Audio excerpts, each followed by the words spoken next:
all about politics and governance. Basically, our subtopic will be looking at the government loans and grants. So basically, we'll be talking about what does the loans and grants is, its importance, and how people or even young youths can acquire these loans and the benefits of it. Thank you very much. Without wasting any further time, let's dwell on it.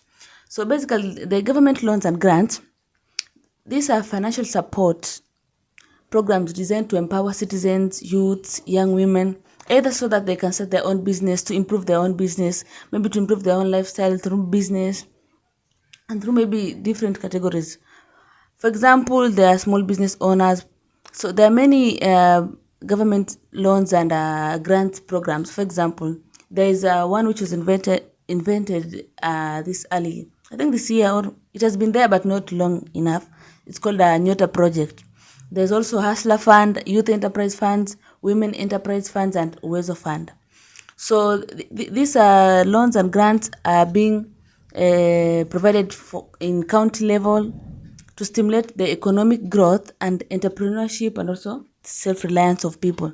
So these funds are meant to reduce unemployment. In Kenya, one of the biggest issues has been all about unemployment. There's been a high rate of unemployment, and this mostly affect the youth. So you find many youths are there, they are suffering through unemployment, which leads to poverty. So these loans also help to boost small businesses and also build a culture of financial responsibility among citizens. Because once you acquire these loans, basically you have to be in a situation or in a position where you can be able to manage these finances, or even to manage to pay this loan after you have borrowed for some period of time. So utilizing government funds, loans, and grants. The government funds and loans and grants are powerful tools for economic empowerment. As we had said earlier, these loans help to, for example, a person maybe is is unemployed. So these loans help to boost their economic status, or even boost their small businesses. And so when used wisely, they can transform lives, support innovation, and help individuals secure long-term stability. So understanding different funding programs. For example, each government programs has specific goals and requirements. So for example, as I talked earlier about the Nyota project, Hustler Fund, Uwezo Fund, and Women Fundraising. So the Nyota Fund supports young entrepreneurs and startups. So this project was developed not long before. I think it's imekuwa tu generated early this year, or maybe it has been there but not long enough. So basically zinasaidia the youths with the startup capital to start their own businesses, and of which I think it was proven it's eligible for, because a lot of youths have been able to benefit from that. From that project. And also there is a Hustler Fund, which provide quick access digital loans to individuals and groups. So this was used. I think most of us had benefited from this. Me also. I think I had borrowed a Hustler Fund of 500 shillings. So this was just a quick access loan for you. Maybe you are in a, for example, me, I'm a comrade. So mimi, there was a time I was afraid of kuinama. So what did I do? Nilienda tu pale, I took my Hustler Fund, and then so this is just a quick access loan for you to, maybe if you're in a position where huwezi kulipia kitu, or maybe it's a emergency, just take your loan.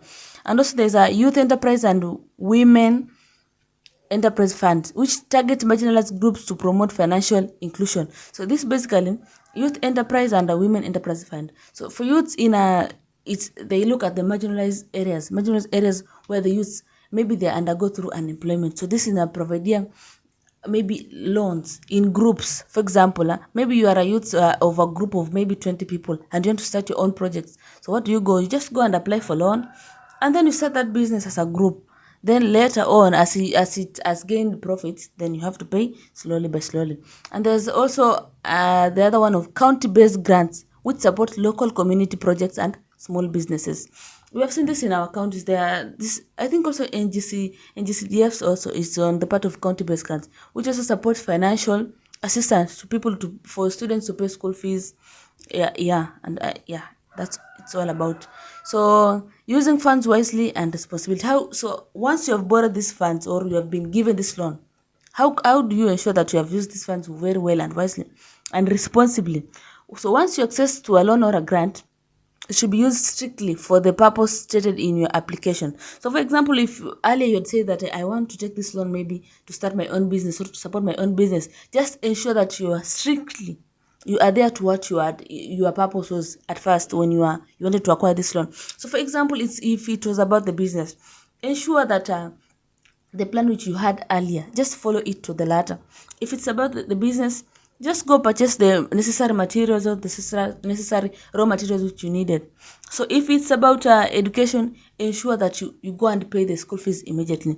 If it's about the purpose which you had at mind, ensure you follow it strictly, because if you don't follow it, you utashtukia tu ukianza for example umechukua loan ulipe school fees and then wewe umeenda ukaanza kwa sherehe, my friend, you will see dust. So just adhere to it very strictly. Just discipline yourself. Finance, wanasema pesa ni sometimes it's ni paper, it's evil. So if you take a loan, just ensure use it responsibly. That would also ensure how disciplined you are. Be disciplined with the finances.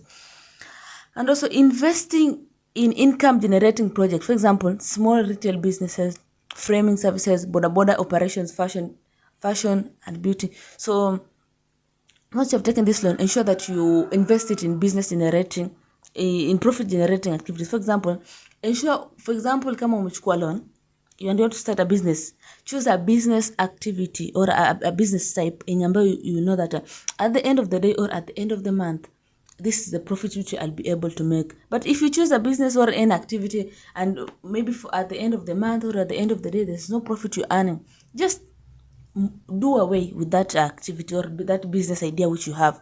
The one of the main goal of starting a business is for you to earn a profit. So ensure in your planning, ensure that if this is the business activity which I want to plan, what will I be able to gain any profit at the end of the day? So so when you are planning or when you're planning and when you go to take a loan, ensure that is one of your key points.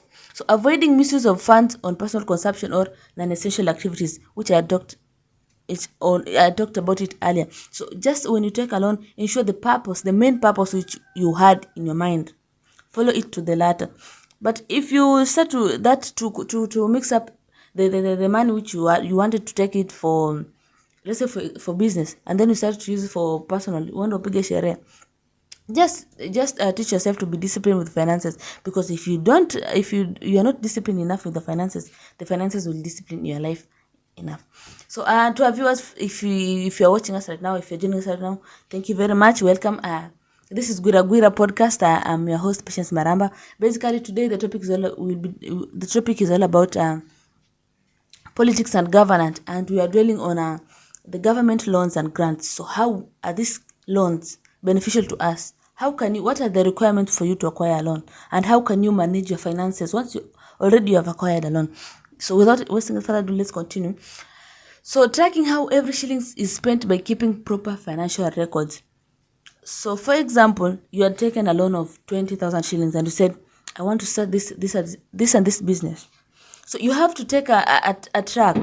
I mean, this is got proper financial. You have to keep the records. For example, I've spent 10,000 shillings maybe to buy shoes, or maybe I've spent 5,000 shillings for transport. So you have to keep track the records of each and every, how the money or each and every coin is spent, so that you can be in a better position. So for example, baadaye ukija kuangalia, maybe if you're going through your records and you're like, how did I spend this money? So you'll be able to know, okay, this is how I spent my 5,000 shillings. This is how maybe I spent my 10,000 shillings. This is how maybe I spent my 5,000 shillings. So that also ensures you are disciplined enough and you are mature enough to start a business, and also you are even strictly enough to ensure that okay, I'm very responsible to my finances. So if I do this, so later on, in case when you want to do some corrections or you want to correct in some part, when you go through your records, you'll be okay.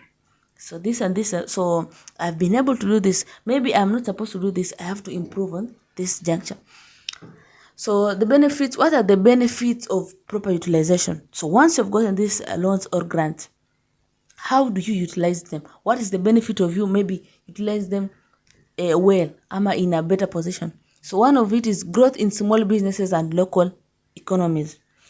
So once you are disciplined enough and you are strictly adhere to the purpose of which you had in mind once you wanted to acquire this loan. So basically, your business will grow, will flourish very well, because here it shows that you are keeping your records very well. You're very disciplined. Like, the money for business sio money yenye ambayo unaweza tumia for personal reasons, maybe kupiga sherehe. So this will make your business flourish. Another one is increased employment opportunities. So once already, for example, you have been employed, for example, you have this small business, and then you start using your money well, remember you'll be earning a lot of profits. Hii inasaidia your business will expand, and this will also help you to create even business employment opportunities for other people out there who are maybe unemployed. So you, as much as you'll be in a position to self-employment, but you'll also be in a better position to provide employment for other people, because the rate of unemployment, the rate of unemployment youth in our country it's very devastating, and it's very alarming. So we have to be, it's not all about that we have to depend on the government each and every time for the government to maybe provide for us the employment activities. No. It's also, we also have that responsibilities. You can also like take part, or even unaweza saidia mahali kupunguza ili janga la kuwa na just be disciplined with how you are carrying out your business. Strictly adhere to the purpose for which ukichukua loan, adhere to the purpose which you had in mind when you are carrying this loan. So slowly but surely your business will flourish and you'll be in a better position. Ikisha flourish, hata utaweza kusaidia wengine pia with employment activities. Another one is reduce poverty and dependency. So remember, unemployment and poverty go hand in hand. So once your business has flourished, you have taken the loan, you have ensured you are very strictly followed the purpose for which you wanted, you had in mind when you are taking this loan to start a business. So once your business has flourished, remember the rate of poverty, wewe kukua kwa ile hali ya umaskini itakuwa imereduce. And how ikisha reduce, you'll not be depending on the government that I'm depending for the government to offer for me employment. No. In fact, the government maybe 25% government pate employment it's only caters for that. So that 75% it's upon you. It's your own responsibility. So as much as we depend on the government, also you have the role for you to just wake up, find a job. I know it's not easy to find a job, but sometimes also use your talent. Talent pays a lot. So also another benefit of a proper utilization is that it boosts confidence and financial discipline. Once you have money, there's that confidence you have. You can even walk in a room full of people, so that there you walk with confidence. You held your head high, your shoulders are pia zinakaa high. You're not hapo, yani you walk with confidence. Utaogopa ati mtu sijui ati aje. There already you have money. You work with confidence, and also it helps to build financial discipline. Remember, if you want to flourish maybe in life or even in your business and personal life, just ensure you practice financial discipline. And how do you practice this? Ensure that you keep the records of your business each and every day, each now and then, oftenly, and you have to go through it. Also, be strictly with how you manage your finances. Be strictly and responsibly with how you manage your finances. Another importance of loan repayment for future benefits. So already you have taken this loan. It has helped you maybe to start up your small business, to expand on your business. So what is the importance of this loan? So many people focus on receiving loans but forget that repayment is just as important. For example, this wakati Hustler Fund ilitoka, many people are focused with let me just take a loan, but no one, very few people have even bothered with how this repayment is important. So government funds are mostly revolving funds. So these government funds are funds which revolve each and now and then. So unaweza pata this time maybe wewe umepata, next time utapata, ama this time umepata this amount, next time you will not get the same amount, meaning the money you repay will be loaned to someone else. So as much as if this time you're lucky enough to get the loan, next time you might not next time you might not be lucky enough to get the loan. So once you have been, maybe once you're lucky enough to get these funds, ensure you use them responsibly. So how loan repayment works: when you repay, your credit score or financial reputation improve, because hapo utakuwa na madeni, hapo utakuwa maybe unashtuka ati maybe kesho nitapigiwa simu nilipe loan, even you'll be at peace because hautakuwa ati maybe nitapigiwa simu, maybe you die loan. Okay, you become eligible for bigger and better loans.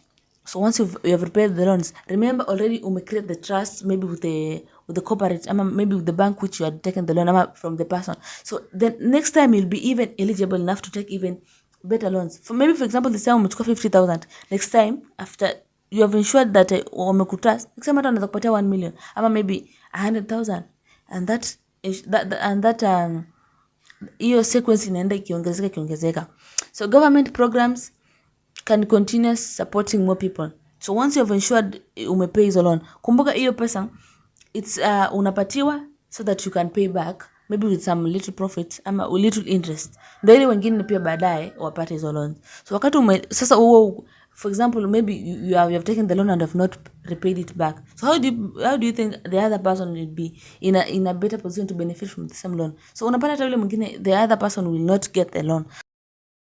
Well, if you have so that must even ulipe yote at once, just pay for some, maybe this month or some unalipa 5,000, ama for example, for those unachukua Hustler Fund maybe for 500, ensure this week maybe unalipa 20, hivyo 20 per week, ama maybe 100 per week, so that even the other people can also benefit from the same loan which you have benefited. So the community benefits because funds don't run out. So once you have paid the loans, remember hapo kila mtu yuko very responsible and strictly adherence to these finances. So it ensures that the community will not run out of loans, and also people, the rate of poverty and unemployment will also reduce at some percentage. So why repaying loans matters? So after you have taken the loan, why does repaying these loans matters? So when you repay these loans, you build trust. When you repay consistently, government institutions trust you more. So when you've taken the loan and you have repaid it, that builds trust between you and the government, or maybe you and the maybe, for example, if it's the bank or the corporates which are taking the loan, or maybe the person, that ensures trust. And once the trust is built up, the next time they will ensure that they'll be in a better position to give you even another more loans, and even in a very bigger percentage, because you have built that trust. You have shown that okay, I'm very responsible, and also okay, I'm very I can be able to manage my finances very well. And then you access larger loan in future, as I said. So trust and you acquiring access to larger loans go hand in hand. You help others in the community. Since these funds revolve, your repayment allows other youths, women or business groups to also receive support. So when umelipa hizi loans, remember there are also other people in the society which also need these finances or these loans or these grants. So that kila mtu kwa society, but each and every person in the society, or maybe from wherever, maybe in a workplace, maybe from a community, they also have it's called pia wako na shida. Maybe it's financial problem. So once ensure umelipa loan, kumbuka you also pave way for others also to access these loans, because it's the same loan which you had needed it earlier. It may prove beneficial to you, others also need it. So please ensure that you pay the loan so that also others can benefit. So you also avoid penalties and stress. Timely repayment prevents extra charges, penalties, or being blacklisted in financial systems like CRB. So once you have paid the loan, you avoid these penalties. For example, unapata and also stress. So once you have paid the loan, your mind will be at peace. You'll not be at very anxious. Maybe at this time the bank will call me, maybe the bank manager, or maybe the person which had given you loan atakufuata ati now atakupigia ati you have to give me my loan, you have to pay back the money which I had given you. No. Here you'll be in a better position, and also you also avoid unnecessary penalties, and also avoid from being blacklisted from the being blacklisted from maybe from that maybe bank which you had taken the loan, or maybe that organization. So you also contribute to the national development. Responsibly borrowing and repayment help strengthen the country financial system and encourage a culture accountability. So once you have taken the loan and you have repaid it back, it ensures that you contribute to the national development. How do you contribute to it? It ensures that you help strengthen the country financial system because you have taken the loan and then you have returned it with some interest which are beneficial to the growth of the economy of our government. So thank you very much to our viewers for being with us through this episode, this show. And I would like to, as my parting shot, I'd like to tell you people, if you are in a position to take loans, but please act responsibly and please act strictly. Just remember the goal, follow the goal strictly which you had in mind when you're taking this loan. So if it's for business, ensure that you follow the goal which you had in mind to the latter. So I would also like to wish you a very happy week, and may this week be of blessing to you. Thank you very much. I've been your host, Patience Maramba.